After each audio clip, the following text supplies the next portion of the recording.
Item Number SCP-096 Object Class Euclid. Special Containment Procedures. SCP-096 is to be contained in its cell, a 5 meter by 5 meter by 5 meter airtight steel cube, at all times. Weekly checks for any cracks or holes are mandatory. There are to be absolutely no video surveillance or optical tools of any kind inside SCP-096's cell. Security personnel will use pre-installed pressure sensors and laser detectors to ensure SCP-096's presence inside the cell. Any and all photos, video, or recordings of SCP-096's likeness are strictly forbidden without approval from SCP-096 is a humanoid creature measuring approximately 2.8 meters in height. Subject shows very little muscle mass, with preliminary analysis of body mass suggesting mild malnutrition. Arms are grossly out of proportion with the rest of the body, with an approximate length of 1.5 meters each. Skin is mostly devoid of pigmentation, with no sign of any body hair. SCP-096's jaw can open to 4 times the norm of an average human. Other facial features remain similar to an average human, with the exception of the eyes, which are also devoid of pigmentation. It is not known whether SCP-096 is blind or not. It shows no signs of any higher brain functions and is not considered to be sapient.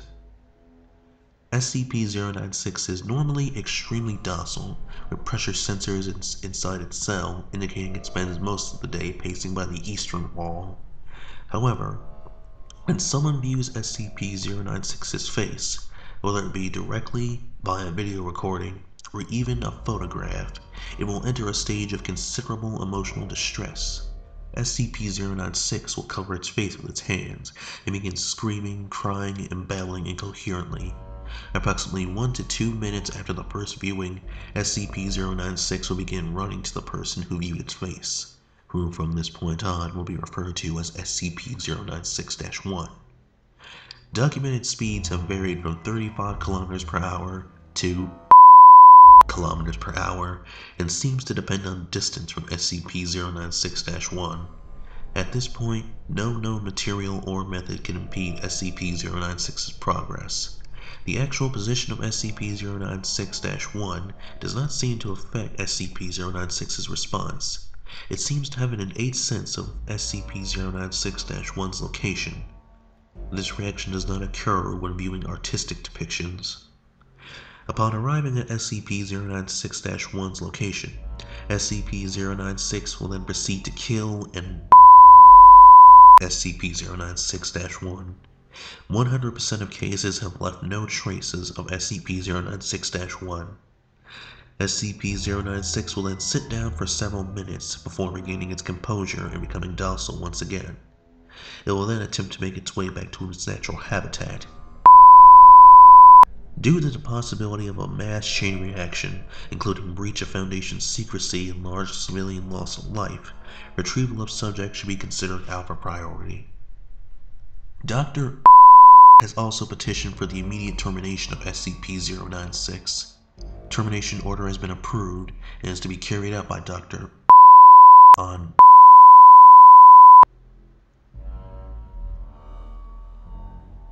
audio log from interview 096-1. Interviewer, Dr.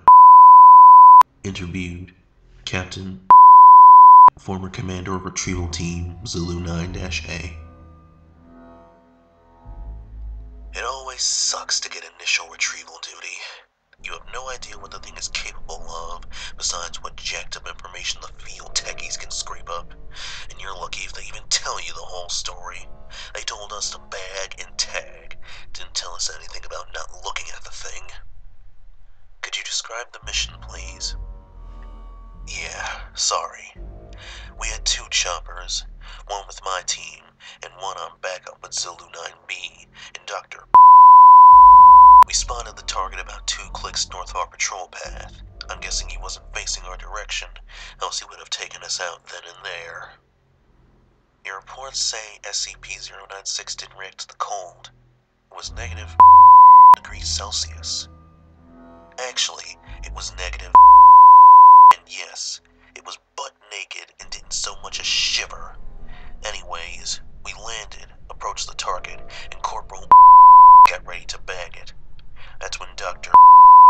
had called. I turned to answer it, and that's probably what saved me. The target must have turned, and my whole squad saw it. That's when SCP-096 entered an agitated state. Yep.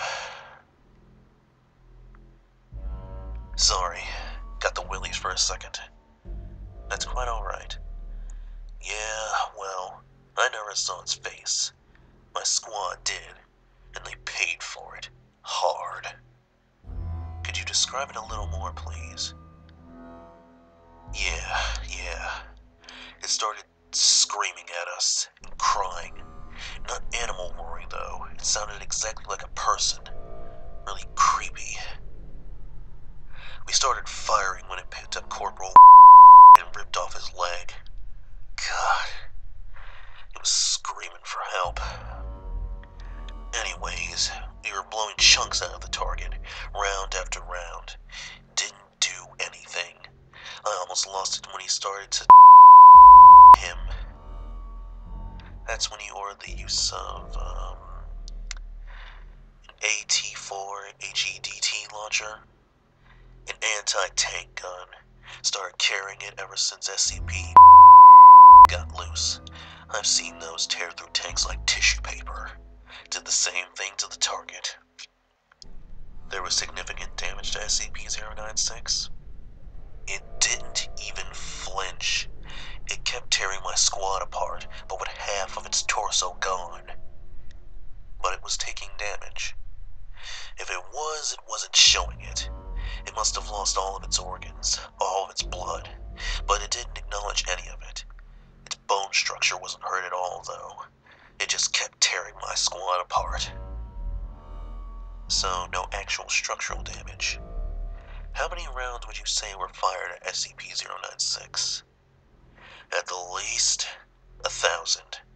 Our door gunner kept his GAU-19 on it for at least 20 seconds. 20 seconds. That's 650 caliber rounds pumped into the thing. We might as well have been spitting at it. This is when Zulu 9B arrived? Yeah, and my squad was gone. Zulu 9B managed to get the bag over its head, and it just sat down. We got it into the chopper and got it here. I don't know how I never saw its face. Maybe God or Buddha or whoever thought I should live. We have obtained an artist's depiction of SCP-096's face. Would you like to view it? You know, after hearing that thing's screams, and the screams of my men, I don't think I want to put a face to what I just heard. No. Just... no. Alright. I believe we are done here. Thank you, Captain. Let this be on record that I am formally requesting SCP-096 be terminated as soon as possible.